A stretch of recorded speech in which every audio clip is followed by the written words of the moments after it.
Fear of a recession is now overweighing the existing panic over the inflation.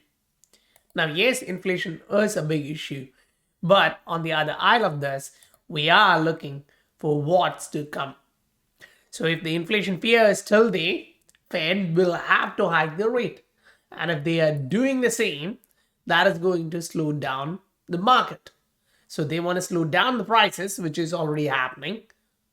We just see right now the supply chain issues are slowing down. We are kind of easing on that front. But are we going to ease on the inflation fight? So if Fed is to hike the rate, it will depend upon the inflation rate announcement for July, which is coming soon. So we need to actually see how this stand differs from the other side. Now, you kind of have two different views of what's happening with the IRS. So from the Congress side of this, it kind of looks like, okay, we have like 735 billionaires and we need 87,000 IRS agents to make them pay the fair share. And I'm going nuts. Something doesn't actually fit well. Because most of these billionaires own big businesses. So if you really understand how the tax system works, you now know that you have earned income, you have the portfolio income or capital gains, you have, the small businesses. Then you have investors. So most of these billionaires are either big business running guys or they are investors. So they don't really have too much to pay in taxes. Whereas this perspective make real sense. There are only 724 billionaires in the US and 87,000 new IRS agents coming. For what? It's not going after the rich. Because the real rich or wealthy own assets. Their money is coming from cash flows. Their money is coming from the assets which they already have. They're not working for money. So when you work for money, you are taxed. So IRS is to tax you. Right now, if you are looking at different asset class, one of the easiest to get into is this. Why? You don't have too much centralization. Now, yes, you do have exchanges which are centralized, but once you are in that, now you have thousands of assets to choose from. Now, in any asset class, you'll get that. But the benefit here is you have hundreds of them with fundamentals. Now, yes, you have 20,000 assets, but around hundreds of them with good quality fundamentals still growing. Now, when you are in this market, you look like, okay, do we anticipate a huge pullback before the inflation numbers comes out? Now, you can say, yes, we are at a resistance. We reached all the way back up here. Now, this is an ether chart showing you we retraced, came back to retest this level of previous support. Right now, it should be a resistance. So if we are able to break through that one, then we are going higher. Now, we have different scenarios to look through before we kind of get a understanding of whether we are going to go up or we are going to slow down here.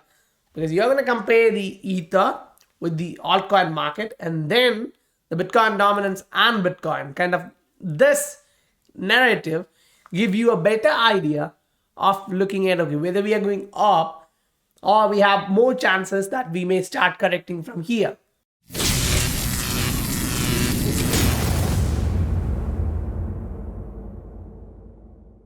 Welcome to the Scientific Investor family, where we discuss crypto and science behind investing regularly. And in this particular video, we actually talked about what will impact you, me, and anyone else in this market in this coming session, which we can look like 3 to 6 months, all the way up to 2 years to 5 years. These are actually going to impact us, no doubt. So if you are in the market right now, you have a lot of coins which are slowly grinding upside. Now, yes, it's not that 50, 100% a day move. It's slowly grinding back up which is much better than going down, right? So in that perspective, when you look at the other coins which are correcting right now, you see a lot of coins are doing just 1% down, 2% down. For me, that's actually a good news because they are up on a weekly. So you kind of get that perspective, like most of these coins are running higher. Now you go look at them on a weekly to see like, okay, how many of them are doing fine? And you're like, okay, a lot of them are doing great. So these numbers here don't lie, right? Now, we just talked about the ether. If we take similar perspective and look at XRP, we will actually see something like this. So here, compared to that of Bitcoin, we are breaking higher, which is a good news. Usually we don't. XRP tend to test your patience, my patience. So right now, breaking above, retesting and bouncing is a good thing because Bitcoin has not done that yet. But yes, Ether broke that. We came above, we are retesting this level. Now, if we are looking at Bitcoin, we need to break through this level of resistance. We actually touched 24,000. And in Ether, we touched like 1800. Now, those are actually good numbers to see. And right now, you need to look at the entire market and say like, okay, the market broke higher. It went hit a resistance, came back, retested that. Again, came up to that resistance, broke higher, came back to test this previous level of resistance. We had a couple of weeks before that in through these resistance. So if you are in this market and you are leveraged, you're kicked out. So make sure you understand how the market works.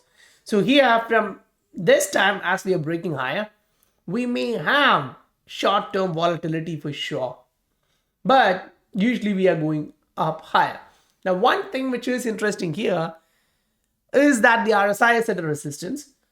We're trying to break higher, but we kind of lack momentum as of now. If you are looking at the upside, here we had more momentum. Here it was a little bit less. Now it is kind of even lesser. So we need to make sure if you are there, you are not going leverage, because if that happens to come back and retest before it bounces, it shouldn't be kicking you out. So that scenario playing out, have more chances. Great. Now, what does that mean for the entire altcoin market? Right now, if you are looking at the entire market, this is retesting back like Ether with the previous support turning into a resistance. But the question is, are we going to go above that or not? So you come to Bitcoin and look like, okay, whether we are going to reverse just from here without going to test this. So if we see like, okay, the entire altcoin market and especially Ether is reaching back to this level and retesting, I would personally say like, okay, Bitcoin has a higher chance to come back up, retest this range.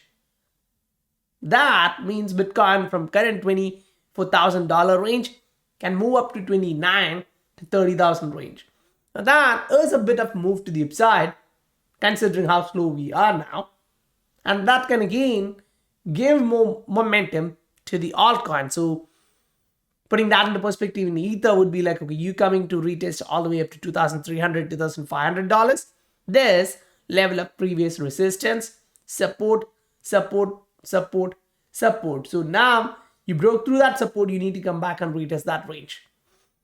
So most likely that is what is going to happen, because that also aligns with this trend line resistance. So if you're coming here and getting rejected to go back all the way down to 1,800, that's a good news. Because you went up to 2,400, 2,500, then coming back down is a good news. But if Bitcoin is hitting around 29, 30, and this trend line resistance, then we may have a correction. Now, it will have to align with the macro, what we are observing in the market right now. Because here on a daily, right now, you see a lot of these coins are in green, which is a good news. A couple of days back, it was not like that. On a daily, we were not getting all of these green assets. Now, if we actually step back on the weekly, we do understand like, okay, most of them are in green and in decent numbers. So if you're taking benefit of all of these, now you do understand like, okay, the market gives a lot of opportunity and you do get a lot of breakouts. Right now, a lot of these assets which broke higher are slowly grinding to the upside. Some of them, like graph, just went higher.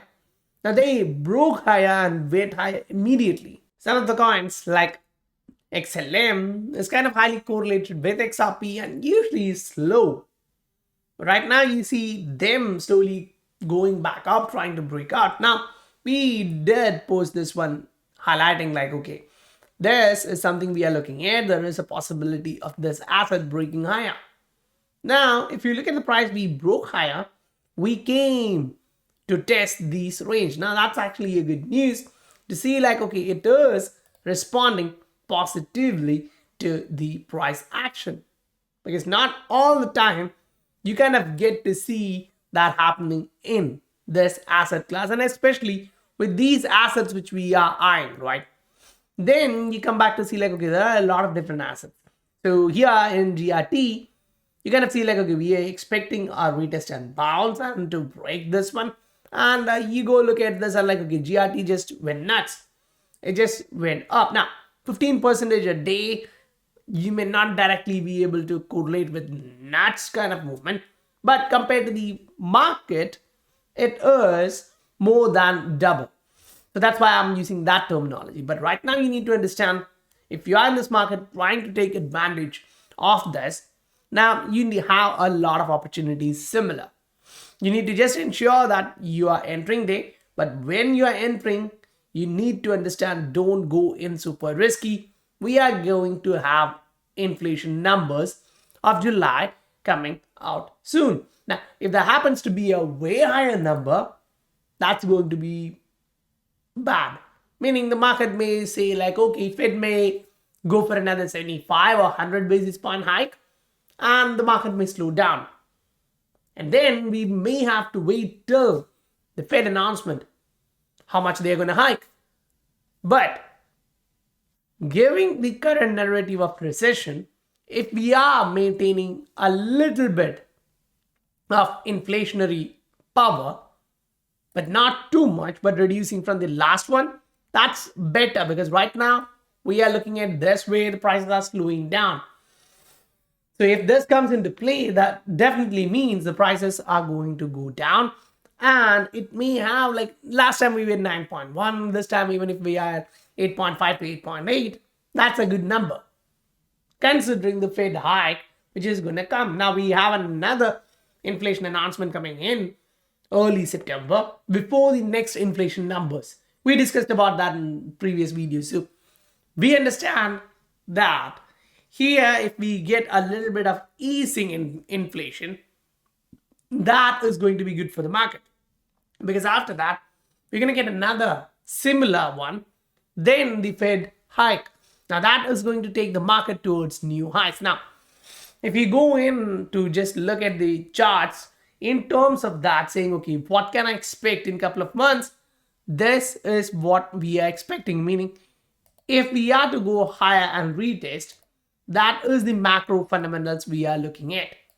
A positive step in the markets pushing this one up. Now, that may not actually kick directly all the way up to a new all-time highs, because we do have major resistance here and then the trend line resistance.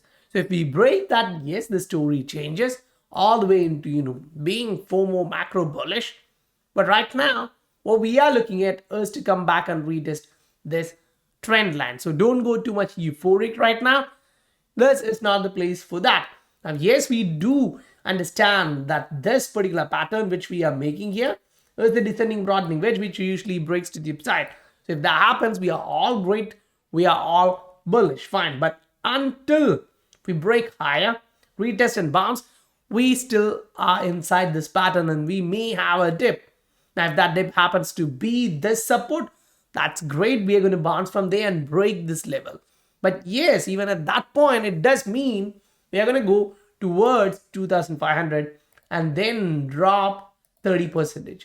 So if you are not accounting for these and getting in, you may be surprised. But if you don't consider these as big movement and that's just nice for you, and you take into account of these moves in this market cycle, you're going to be completely fine. So moving around in this market, you should understand these are possible in the market where you can actually see big numbers coming in.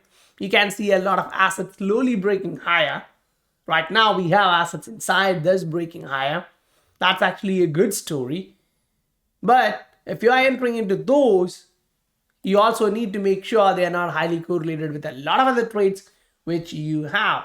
So we've been closing some of our trades with a decent amount of profits and moving into others because of these. They have fundamentals, they are breaking higher, and the macro looks good for them because a lot of money is entering into these asset class from big institutions, and I think they're trying to buy the bottom, but we may not get the absolute bottom, but we may still be able to get position somewhere close to the bottom, where when we bounce, we are in an easy position to take that profit and move out. So guys, if you received value for your time, please do hit that like and subscribe button if you haven't done that yet. I'll meet you guys on the next video. Bye for now.